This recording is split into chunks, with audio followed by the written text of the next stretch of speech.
Friends, welcome back to study with Tiwari channel. जैसा कि आप सबको पता है कि मैंने आपके लिए एक टेस्ट सीरीज शुरू की थी, तो इसमें मैं आज आपको जो एसआई का एग्ज़ाम हुआ था 2018 में, ओके गाइज, 2018 में जो एसआई का एग्ज़ाम हुआ था उसमें जो 100 क्वेश्चन पूछे गए थे उनके बारे में इस क्लास में डिस्कस करेंगे, क्योंकि जिससे आपको पता चल सके कि एसआई के पेपर में किस प्रकार से क्वेश्चन आते हैं और किस टॉपिक से कितने क्वेश्चन आते हैं। इस पेपर में हमें इतना पता चल जाएगा कि किस पार्ट से कितने क्वेश्चन पूछे जाएंगे और पूछे गए हैं, तो आपको उसी प्रकार से अपने टॉपिक को रेडी करना है। तो आज की क्लास को शुरू करते हैं। थोड़ी क्लास लंबी हो सकती है क्योंकि आपको पता है कि देखो, इसमें मैं बता देती हूँ, इसमें प्रत्येक गलत उत्तर के लिए प्रश्न अंक का 1/3 भाग काटा जाएगा।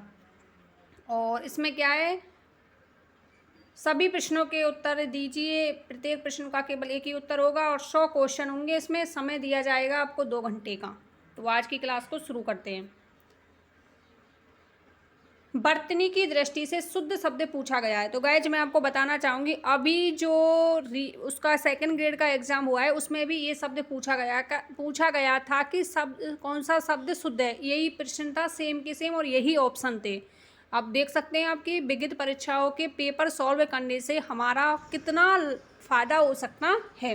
तो आपको पता है कि शुश्रूषा में कौन सा सही होगा, इसमें फर्स्ट विकल्प बिल्कुल सही होगा। शुश्रूषा बोलते हैं रोगी की सेवा करने वाला, शुश्रूषा। और यदि रोगी की सेवा करने वाला होता तो शुश्रूषु, और करने तक ही है तो उसमें सा का प्रयोग होगा।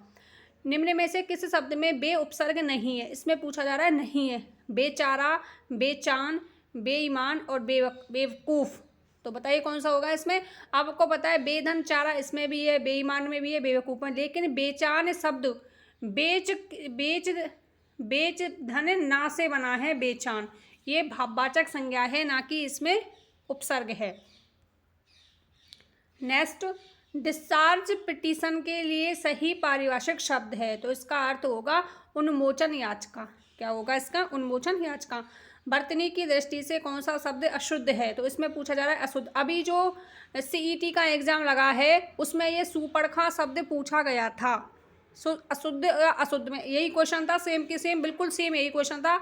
यदि आपने सी टेट था, या अभी जो लेटेस्ट एग्जाम हुए हैं जिनमें पास करना जरूरी था, सीईटी का, माफ़ करना, सीईटी का जो पेपर हुआ उसमें सुपर्णखा शब्द पूछा गया था।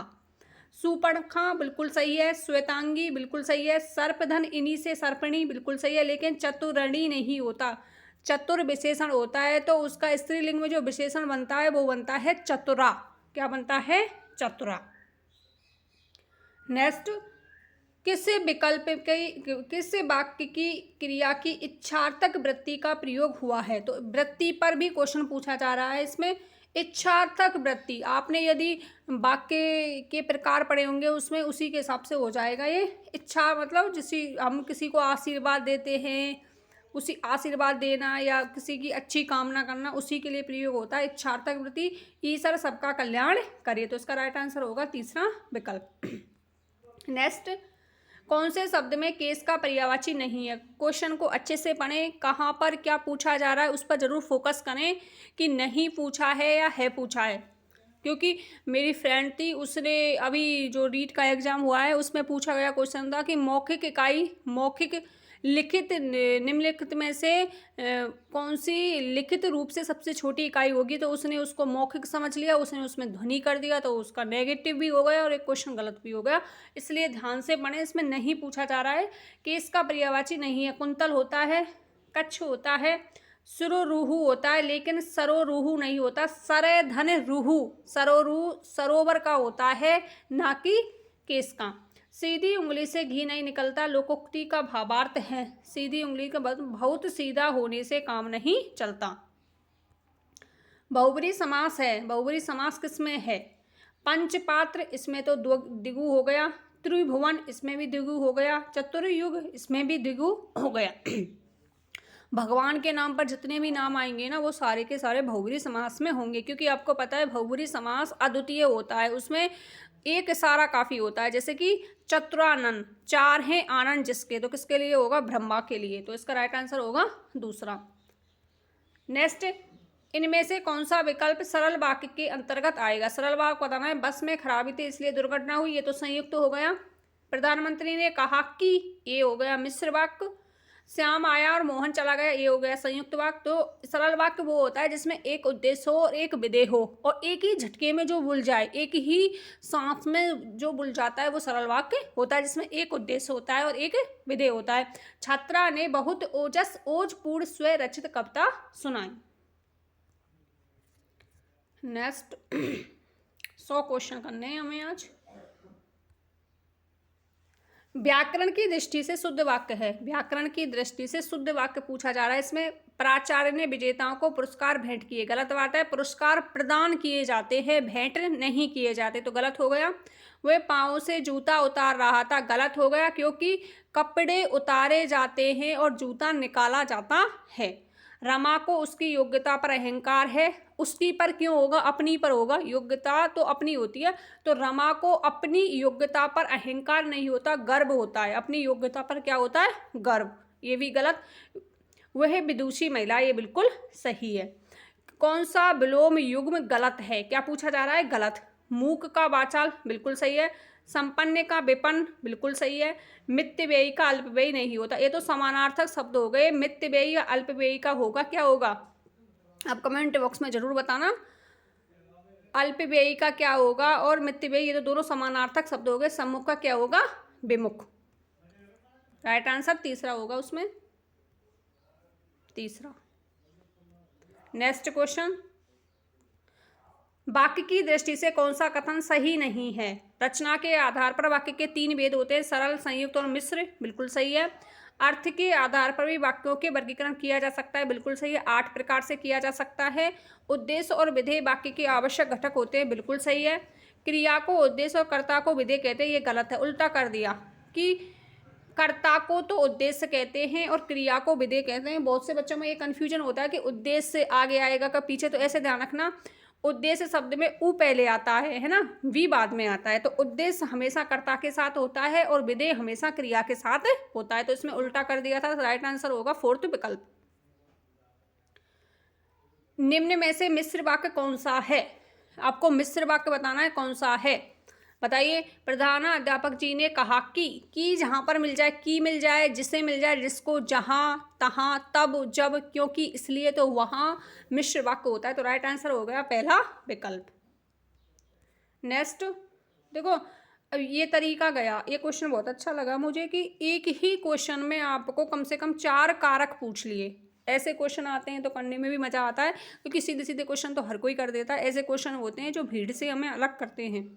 चोर ने धन के लिए, धन के लिए, धन के लिए धारदार हथियार से, धारदार हथियार से, तो हथियार साधन का काम कर रहा है, करण हो गया। व्यवसायी की गर्दन, व्यवसायी की काकी के संबंध हो गया। धड़ से अलग कर दी, अलग करना मतलब अपादान हो गया। इस वाक्य में किस कारक का प्रयोग नहीं हुआ? तो किसका नहीं हुआ? अधिकरण का नहीं हुआ। तो इसमें संप्रदान का भी है, लेकिन ऑप्शन में है नहीं। नेक्स्ट, किस शब्द में करण तत्पुरुष समास नहीं है? करण पूछ रहा है, करण, करण का मतलब होता है साधन करेगा। इसमें साधन के अर्थ में इसमें काम लिया जाता है। मन माना, मन से माना हुआ, इसमें तो है। ईश्वर दत्त, ईश्वर के द्वारा दत्त, इसमें भी है। तुलसी कृत, तुलसी के द्वारा कृत, इसमें भी है। पद च्युत, पद से च्युत मतलब अलग होने के अर्थ में हमेशा पद से च्युत मतलब इसमें भी से का प्रयोग हो रहा है, लेकिन इसमें अलग होने का भाव है, दूर होने का भाव है। तो अलग होने के भाव में अपादान का प्रयोग किया जाता है, ना कि करण का। तो इसका राइट आंसर 4th विकल्प होगा। अर्थवेद की दृष्टि से संस्कृत भिन्नार्थक शब्द युग्म कौन सा सही है? क्या पूछा है इसमें? सही। गृह, घर, गृह, नक्षत्र, आकाशीय पिंड, ये उल्टा कर दिया। गृह तो होता है ए वाला और गृह होता है ई। ओके। जलद देने वाला होता है बादल और जय माने होता है कमल। अवधि माने होता है समय सीमा और अवधि माने होता है एक भाषा। अपत्य, अपत्य बोधक आपने पढ़ा होगा, प्रत्यय में पढ़ा होगा अपत्य बोधक या संतान बोधक, तो ये बिल्कुल सही है। अपत्य का संतान। और अपथ्य, पथ्य मतलब भोजन, और ए माने नहीं, जो बीमार के लिए उपयुक्त ना हो वो होता है अपथ्य। तो बिल्कुल राइट आंसर कौन सा हुआ? दूसरा विकल्प। मेरे हिसाब से आपका ऐसा माइंड होना चाहिए कि अब इसमें आपको 4 याद हो गए, कल भी मैंने आपको 4 याद कराए, तुरंत की तुरंत नोट करो, क्योंकि ये चीज़ ऐसी होती है, इनका अथाह भंडार है, बहुत सारे होते हैं शब्द युग, लेकिन जो परीक्षा में पूछे गए हैं ना शब्द, उनके एक पेज में आप लिख लो और उनको ही बार बार याद करो, उनमें से ही आता है ज़्यादातर क्वेश्चन, क्योंकि रिपीटेड होते हैं ये सारे क्वेश्चन। मैं आपको करा ही रही हूँ, आप संग की संग लिखें। निम्न किसमें से इनमें से कौन सा शब्द धनुष का पर्यायवाची नहीं है? किसका? धनुष का नहीं है। शरासन, सर का जो आसन होता है, सर बोलते हैं बाण को, तो ये तो है। कोदंड भी है, चाप भी है, लेकिन विषक किसका है? ये बाण का पर्यायवाची है। इनमें से शुद्ध शब्द कौन सा है? शुद्ध शब्द पूछा जा रहा है, क्योंकि ये प्रत्यय जैसे ही जुड़ता है तो ये बनेगा आभिजात, बड़ा आएगा इसमें। आध्यात्मिक में भी बड़ा आएगा। पुनरावलोकन में रे नहीं, इसमें रे में आ नहीं आएगा, इसका बनेगा पुनर्वलोकन, पुनरावलोकन ई बनेगा, ना कि इसमें आ आएगा। पुनर्धन अवलोकन होता है। हथनी बिल्कुल सही है, बहुत से बच्चों को हाथिनी पढ़ा होगा आपने, ये वाला शब्द हथनी, तो ये शब्द गलत होता है। अब आप देख सकते हैं कि PSI एग्जाम में पूछा गया क्वेश्चन है 2018 में, तो हथनी शब्द बिल्कुल सही है इसमें। नेक्स्ट, इनमें से व्याकरण की दृष्टि से कौन सा कथन सही नहीं है? तो मैं आपसे दोस्तों एक ही बात कहना चाहूँगी, क्वेश्चन को अच्छे से पढ़ें। ज़्यादातर क्वेश्चन में नहीं वर्ड दिया हुआ होता है, जिसमें से हमें देखना होता है कि कौन सा ऑप्शन गलत है। भाववाच्य केवल अकर्मक क्रियाओं में होता है, बिल्कुल सही है। कर्मवाच्य अकर्मक और सकर्मक दोनों क्रियाओं में होता है। कर्मवाच्य, अब एक बात बताइए दोस्तों, जब उसमें कर्मवाच्य दे रखा है कि उसमें कर्म का होना अनिवार्य है, तो उसमें अकर्मक कैसे हो सकता है? अकर्मक का अर्थ ही क्या होता है? ए माने नहीं और कर्म माने कर्म, जिसमें कर्म उपस्थित नहीं हो वो होता है अकर्मक। और इसमें पूछा जा रहा है कर्मवाच्य, तो कर्मवाच्य में तो कर्म का होना अति आवश्यक होता है, उसमें बिना कर्म के वाक्य बना ही नहीं सकते, हम वाच्य को बना ही नहीं सकते, तो उसमें अकर्मक का प्रयोग तो कदापि नहीं होगा। तो राइट आंसर कौन सा हो गया? दूसरा विकल्प। देखो कुछ क्वेश्चन ऐसे होते हैं जो हमें कॉमन सेंस से भी कर सकते हैं। अब ये कॉमन सेंस का क्वेश्चन है, अब आपको पता है कि कर्मवाच्य में कर्म उपस्थित होता है, तो उसमें अकर्मक तो वैसे ही नहीं होगा, तो ये तो कॉमन सेंस का क्वेश्चन हुआ। कर्तरी-वाच्य में अकर्मक और सकर्मक दोनों क्रियाएं होती है, बिल्कुल सही है। सभी प्रेरणार्थक क्रियाएं सकर्मक होती हैं, बिल्कुल सही है। प्रेरणार्थक क्रियाएं वे होती हैं जिनमें आप अकर्मक को भी सकर्मक में कन्वर्ट कर सकते हो। जैसे ही अकर्मक क्रिया सकर्मक में जाएगी तो वो प्रेरणार्थक क्रिया कहलाए, जैसे जगाना है ना।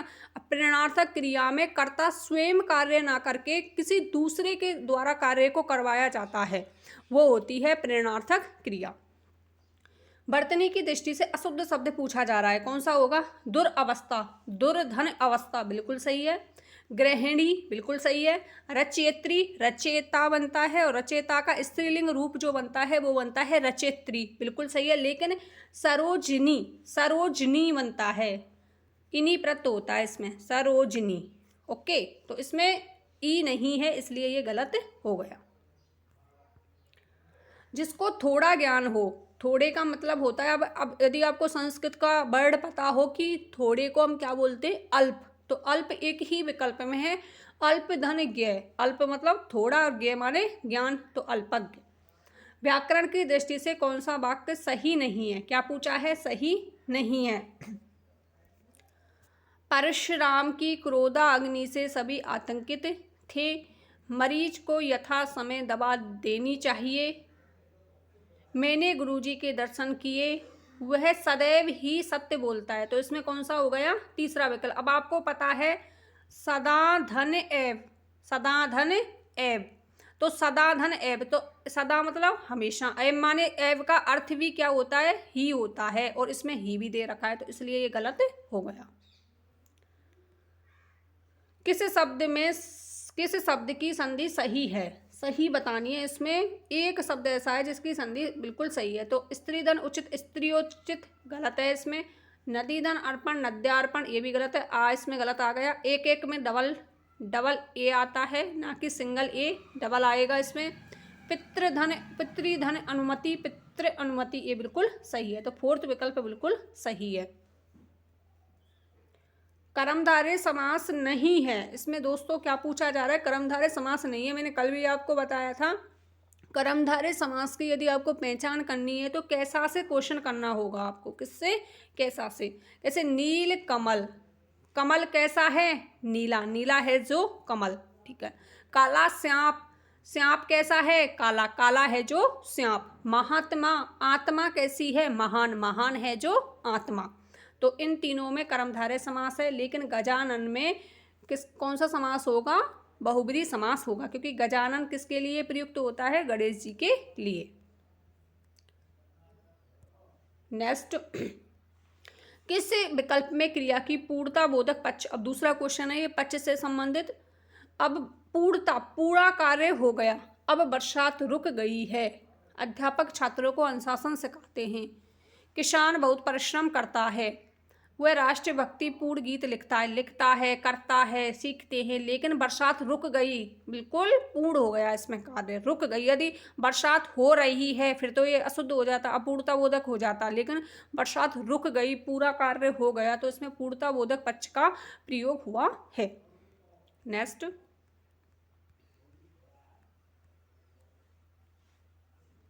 इनमें से किस वाक्य में कर्तरी वाच्य का प्रयोग हुआ है? कर्तरी वाच्य बताना है आपको। छात्रों द्वारा सजावट की जाती है, इसमें तो कर्म वाच्य है।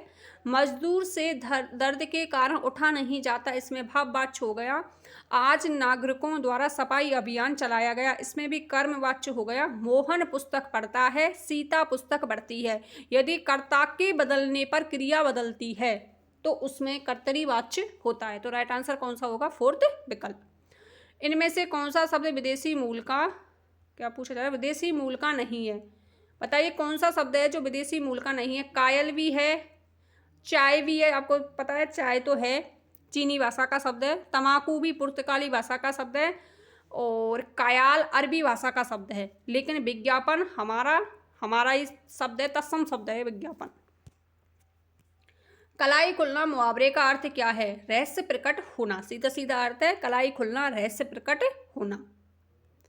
नेक्स्ट, किस शब्द में संधि विच्छेद गलत है? इसमें पूछा जा रहा है दोस्तों गलत।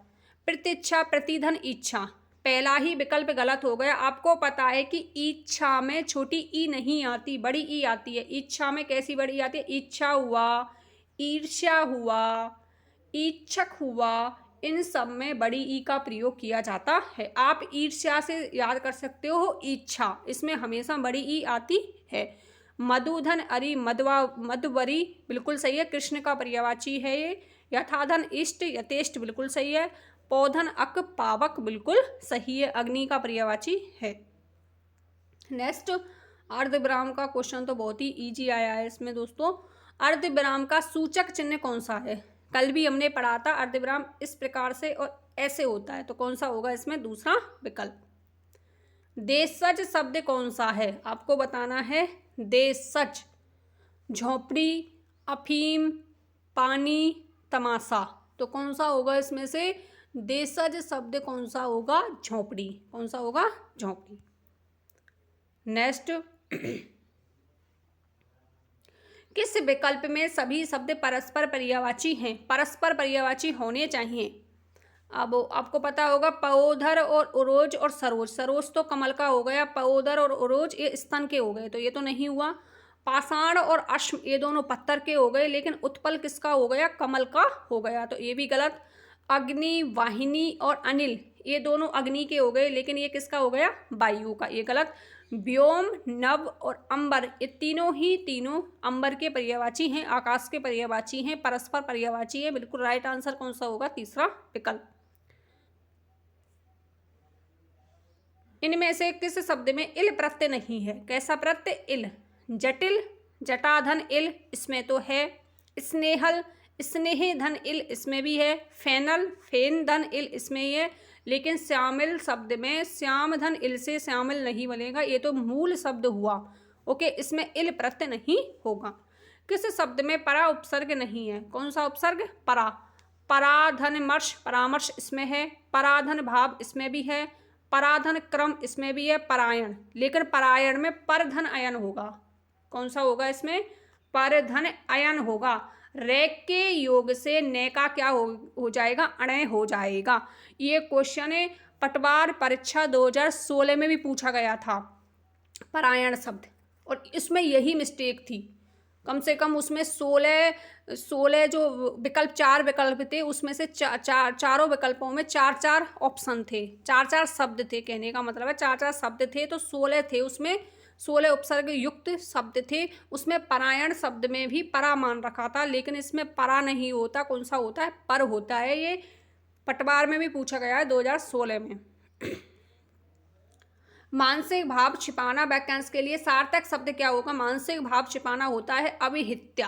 क्या होता है? अभिहित्या। नेक्स्ट, किस वाक्य में कर्मवाच्य है? कैसा वाक्य? कर्मवाच्य। छात्र छत पर बैठे, इसमें तो अधिकरण हो गया, कट गया। वे गोपाल की पुस्तक है, संबंध हो गया, कट गया। मजदूर थककर सो गया, इसमें भी नहीं, थककर सोना, इसमें तो पूर्वकालिक क्रिया हो गई। लड़का पत्थर फेंकता है, क्या फेंकता है? पत्थर, तो इसमें राइट आंसर कौन सा होगा? दूसरा विकल्प। किस विकल्प के मुहावरे का भावार्थक सही है? भावार्थ सही है, बताइए कौन से का होगा? पेट पर लात मारना, बुरी तरह पीटना, नहीं। पहाड़ टूटना, अतिवृष्टि होना, नहीं। बगले झांकना, इधर उधर देखकर चलना, नहीं। नाक का बाल होना, नाक का बाल होना, अत्यधिक घनिष्ठ या प्रिय व्यक्ति होना, तो ये बिल्कुल सही है। और गाइस मैं आपको बताना चाहूँगी, जो घनिष्ठ शब्द है ना, आगे ऑप्शन में आएगा शब्द शुद्धि में। यदि कोई बच्चा अच्छे से क्वेश्चन को पढ़ता है ना, और उससे संबंधित 1-2 क्वेश्चन ऐसे होते हैं जो आपको इधर उधर आपके ही पेपर में मिल जाते हैं, आप उनको देख करके भी सही कर सकते हो। सेकेंड ग्रेड में यही हुआ था मेरे साथ कि 2 क्वेश्चन थे, किससे संबंधित? शब्द शुद्धि से संबंधित, और वे दोनों ही क्वेश्चन मुझसे नहीं आते थे। लेकिन जो पहला जो क्वेश्चन था, उसका जो आंसर था वो दूसरे क्वेश्चन में दे रखा था, मैंने उसको किया नहीं। पहला जो क्वेश्चन आया था उसको छोड़ दिया था। जब दूसरा क्वेश्चन शब्द शुद्धि का पढ़ा था, तो उसका आंसर, पहले का जो आंसर था वो दूसरे में था, और दूसरे का आंसर पहले में था, तो दोनों ही क्वेश्चन मेरे सही हो गए। इसलिए आप पूरे पेपर को सरसरी नज़र से पहले एक बार जरूर पढ़ें। अब जो घनिष्ठ शब्द इसमें दिया गया है ना, वो शब्द शुद्धि में आगे क्वेश्चन में पूछा जाएगा, तो वहाँ पर घनिष्ठ शायद गलत लिखा हुआ है और इसमें शुद्ध है। इससे भी यदि आपने अच्छे से क्वेश्चन को पढ़ा है और ध्यानपूर्वक परीक्षा में कर रहे हो, तो भी आप एक दो क्वेश्चन दूसरे क्वेश्चन से देख करके भी उसको सही कर सकते हो। किस वाक्य में विराम चिन्ह संबंधी विसंगति है? मतलब अशुद्धता है। सूर्यकांत त्रिपाठी निराला छायावाद के प्रमुख कवि थे, तो पहले में ही हो गया, क्योंकि डबल जो अवतरण चिन्ह होता है वो किसी के कथन को उद्धृत करने पर लगाया जाता है। जैसे कि सुभाष चंद्र बोस ने कहा था कि तुम मुझे खून दो, मैं तुम्हें आज़ादी दूंगा। या फिर आपको पता होगा एरनपुरा जो छावनी थी, उसमें जो 1857 का विद्रोह हुआ था, उसमें शिव सिंह के द्वारा जो नारा दिया गया था, चलो दिल्ली मारो फिरंगी, तो उसमें भी हम डबल इन्वर्टेड कॉमा का प्रयोग करेंगे। इसमें यदि किसी का उपनाम हो या पत्रिका का नाम हो या पुस्तक का नाम हो, उसके लिए हम सिंगल अवतरण चिन्ह का, उद्धरण चिन्ह का या अवतरण चिन्ह का प्रयोग करते हैं, ना कि डबल का। इसलिए आप ध्यान रखें, डबल अवतरण या उद्धरण चिन्ह का प्रयोग हमेशा किसी कथन के उद्धृत होने पर किया जाता है, ना कि किसी के पदनाम के लिए। यदि किसी का पदनाम है या समाचार पत्र का नाम है या किसी पुस्तक का नाम है, उसके लिए सिंगल उद्धरण चिन्ह का प्रयोग किया जाता है। तो राइट आंसर पहला ही हो गया। बाकी के विकल्पों में आपको टाइम खराब करने की कोई आवश्यकता नहीं है। जब आंसर आपको पहले ही विकल्प में मिल गया तो बाकी के ऑप्शन पढ़ने की कोई आवश्यकता नहीं है। किस वाक्य में क्रिया के सातत्य बोधक पक्ष का प्रयोग हुआ है, जो लगातार हो रहा हो? तो ये शब्द बना किससे है दोस्तों? सतत धन सतत धन ये से बना है, तो ये प्रत्यय जैसे ही जुड़ता है तो इसमें आदि वृद्धि हो जाती है, तो शब्द बनता है सातत्य। क्या बनता है? सातत्य। तो सातत्य का मतलब होता है लगातार। मोहन अपनी कक्षा में पढ़ रहा है, अभी भी पढ़ रहा है, लगातार पढ़ रहा है, और तीनों विकल्पों में ऐसा प्रयोग नहीं है। नेक्स्ट, व्याकरण की दृष्टि से कौन सा वाक्य सही है? क्या पूछा जा रहा है? सही है पूछा जा रहा है। बीमारी के कारण वह उपस्थित नहीं हो सका। बसंत के मौसम में फूल खिलने से कौन रोक सकता है? सूक्ष्म निरीक्षण से हम बहुत सी बातों को सीखते हैं। मैं वहां पहुंचा ही था जबकि आ गए। ये तो देखने में ही अशुद्ध लग रहा है। बीमारी के कारण वे उपस्थित नहीं हो सका, तो ये बिल्कुल सही होगा। नेक्स्ट, इनमें से सर्वनाम से बनी भाववाचक संज्ञाएं। सर्वनाम से बनी होनी चाहिए। समधनता, समता तो विशेषण से बनी भाववाचक हो गई, ये तो कट गया। बड़प्पन होगा नहीं, लड़कपन होगा नहीं। ममता, मम, मम माने मेरा, तो निजवाचक सर्वनाम होगा इसमें, तो मम शब्द सर्वनाम से बनी भाववाचक संज्ञा है। किस शब्द में आवट प्रत्यय नहीं है? कौन सा प्रत्यय? आवट प्रत्यय नहीं है। लिखावट में है, रुकावट में है, थकावट में है, लेकिन महावट में आवट प्रत्यय नहीं है। महा, महान, धन, बट होगा इसका, महाधन बट। और एक बात आपको मैं बताना चाहूंगी, आवट प्रत्यय का प्रयोग कभी भी संज्ञा, सर्वनाम, विशेषण शब्दों के साथ नहीं किया जाता। इसका प्रयोग हमेशा किसके साथ किया जाता है? क्रिया के साथ किया जाता है। वे शायद जिसमें गद्य और पद्य दोनों मिश्रित हों उन्हें क्या कहते हैं? उसे चंपू काव्य कहते हैं। कौन सा काव्य? चंपू काव्य। नेक्स्ट, किस शब्द में उपसर्ग और प्रत्यय दोनों का प्रयोग हुआ है?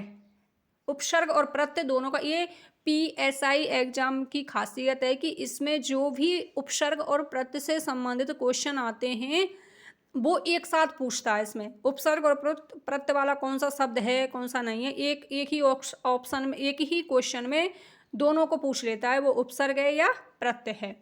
व्यंजित, व्यथित, समित और गार्हित, तो बताइए कौन सा होगा इसमें? व्यथाधन इत, व्यथित होगा। आप हमेशा ध्यान रखें, व्यथाधन इत, इसमें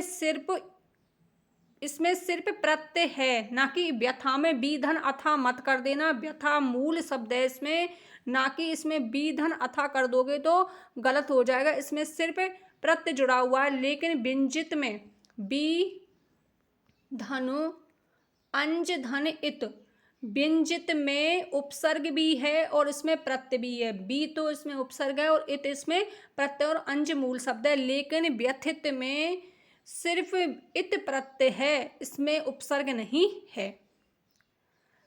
समित में समधन इत प्रत्यय हो गया इसमें। गृहित में भी इत प्रत्यय हो गया। गृह से बनाया ये, री का इसमें अर हो गया, अर हो गया। तो इसका राइट आंसर फर्स्ट विकल्प। हेतु, हेतु मत भूतकाल का प्रयोग हुआ है। बताइए कौन से में होगा हेतु, हेतु मत भूतकाल का प्रयोग? तो इसमें कंडीशन होगी। मैंने कल भी आपको बताया था कि जहाँ पर हेतु, हेतु मत आए उसमें कंडीशन दी जाएगी, आपको शर्त दी जाएगी कि सावधानी बरतते तो दुर्घटना ना होती। तो आ गया और ना होती, तो राइट आंसर फोर्थ विकल्प। किस शब्द का संधि सही नहीं है? किस शब्द की संधि सही नहीं है पूछिए? सतधन धर्म, सतधर्म बिल्कुल सही है। सतधन नारी, सत नारी नहीं बनता, क्योंकि आपको पता है ने धन के बाद जैसे ही आता है तो पहला भी ने में कन्वर्ट हो जाता है, अपने पंचम वर्ण में बदल जाता है, तो सन्नारी बनेगा, ना कि सतनारी। महाधन उदय, महोदय बिल्कुल सही है। वर्षाधन ऋतु, वर्ष ऋतु बिल्कुल सही है। नेक्स्ट, डिस्ट्रीब्यूशन अथॉरिटी के लिए सही पारिभाषिक शब्द कौन सा होगा? इसके लिए शब्द होगा सवितरण प्राधिकारी। सवितरण प्राधिकारी, ये तो आपको याद करने होंगे। किस विकल्प में द्वंद्व समास नहीं है? इसमें क्या पूछा जा रहा है? द्वंद्व समास नहीं है। दाल भात, दाल और भात इसमें है। भूत प्रेत इत्यादि इसमें भी है। शुभ अशुभ इसमें भी है। शुभ धन अशुभ इसमें भी है। शुभ शुभागमन, शुभ है जिसका आगमन, तो इसमें आगमन की विशेषता बताई जा रही है। कैसा है? शुभ, शुभ मतलब अच्छा है, तो इसमें कर्मधारय होगा, ना कि द्वंद्व होगा। नेक्स्ट, इसमें व्याकरण की दृष्टि से शुद्ध वाक्य है। तो आप देख सकते हैं दोस्तों, वाक्य शुद्धि से संबंधित अब ये तीसरा क्वेश्चन आया हुआ है, तीसरा जाने चौथा है। तो वाक्य शुद्धि भी आपके लिए बहुत मायने रखती है। 3 से 4 क्वेश्चन आते हैं। दिल्ली के अनेक दर्शनीय स्थल देखने योग्य हैं। दर्शनीय का अर्थ ही होता है देखना, तो इसमें ये डबल प्रयोग हो गया, इसलिए ये डिलीट हो गया। ये डिब्बा केवल और मात्र महिलाओं के लिए आरक्षित है। केवल और मात्र दोनों शब्दों का प्रयोग कभी भी एक साथ वाक्य में नहीं किया जाता। यह डिब्बा मात्र महिलाओं के लिए आरक्षित है, ये होता तो सही होता, लेकिन केवल और मात्र का प्रयोग कभी भी एक साथ वाक्य में प्रयोग नहीं किए जाते। आज की वर्तमान स्थिति, आज भी दे दिया और वर्तमान दे दिया। वर्तमान का अर्थ ही क्या होता है? आज, आज के समय में, वर्तमान की स्थिति में दोनों शब्द एक जैसे हो गए, समानार्थी शब्द हो गए, तो ये भी डिलीट हो गया। सीकरी हुए आंदोलन देशव्यापी हो गया, तो राइट आंसर कौन सा होगा? तीसरा विकल्प, ये बिल्कुल सही है। इनमें से कौन सा शब्द तद्भव नहीं है? 50 हमने अर्धशतक कर लिया है। PSI एग्जाम में 100 क्वेश्चन आते हैं, तो आज की क्लास में मैं आपको 50 क्वेश्चन कराऊंगी। कल की क्लास में हम बाकी के जो 50 क्वेश्चन रह गए हैं उनको देखेंगे, जिससे आपको अंदाजा लग जाएगा कि कैसे क्वेश्चन पूछे जाएंगे आगे आने वाली PSI भर्ती परीक्षा में। इनमें से कौन सा शब्द तद्भव नहीं है? गेहे, ये तो तद्भव है, ग्रह से बना है, ग्रह बोलते हैं घर को, और हिंदी में तद्भव में भी इसे घेह बोलते हैं। धूल, धूली से बना है धूल, संस्कृत का सब तत्सम शब्द होता है धूली, धूली से बनता है धूल। फूल, पुष्प से बनता है फूल। और देह, देह शब्द कैसा है? देह शब्द तद्भव नहीं है। ये कैसा शब्द है? तत्सम। क्या पूछा है इसमें? इसमें पूछा है तद्भव नहीं है, तो देह शब्द कैसा है? तत्सम है। देहदान, इस प्रकार से। तो गाइस, ये थे 50 क्वेश्चन। आई होप आपको अच्छे से क्लियर हो गए होंगे, और आपको इनको पढ़ने के बाद इतना तो अंदाजा लग गया होगा कि किस किस टॉपिक से कितने कितने क्वेश्चन पूछे जा रहे हैं। तो इस पर आप जरूर विचार करें। आपके सामने आपका सिलेबस होना चाहिए कि किस बिंदु से कितने क्वेश्चन पूछे गए हैं विगत परीक्षाओं में, उसी के हिसाब से आपको आगे की तैयारी को करना चाहिए। ये नहीं कि अनावश्यक आप क्वेश्चन करते जा रहे हैं और टॉपिक्स आपको पता ही नहीं है। ये नहीं कि जिस टॉपिक से एक क्वेश्चन पूछा जा रहा है उसको आपने कम से कम बहुत सारा याद कर लिया, उसमें बहुत सारा मैटर पढ़ लिया। जिस क्वेश्चन और जो क्वेश्चन जिससे क्वेश्चन आए हुए हैं, 4-5 क्वेश्चन आ रहे हैं, उसको आपने बहुत ही कम पढ़ा है, बहुत ही कम डीपली नहीं पढ़ा है, ऊपर ऊपर से पढ़ा है। तो ऐसा करना आपके लिए गलत साबित हो सकता है। आप पहले क्वेश्चन को देखें, पहले आप प्रीवियस ईयर क्वेश्चन देखें, कहाँ से कितना क्वेश्चन पूछे जा रहे हैं, किस टॉपिक से कितने क्वेश्चन पूछे जा रहे हैं, उसी के हिसाब से आप तैयारी करें। तो आगे के 50 क्वेश्चन को नेक्स्ट क्लास में करते हैं। क्लास से जुड़ने के लिए थैंक यू सो मच। यदि चैनल पर नए हो तो चैनल को ज़रूर सब्सक्राइब करें और बेल आइकन को प्रेस कर लें, जिससे आने वाली प्रत्येक क्लास का नोटिफिकेशन आपको मिल सके। Bye bye, take care all of you.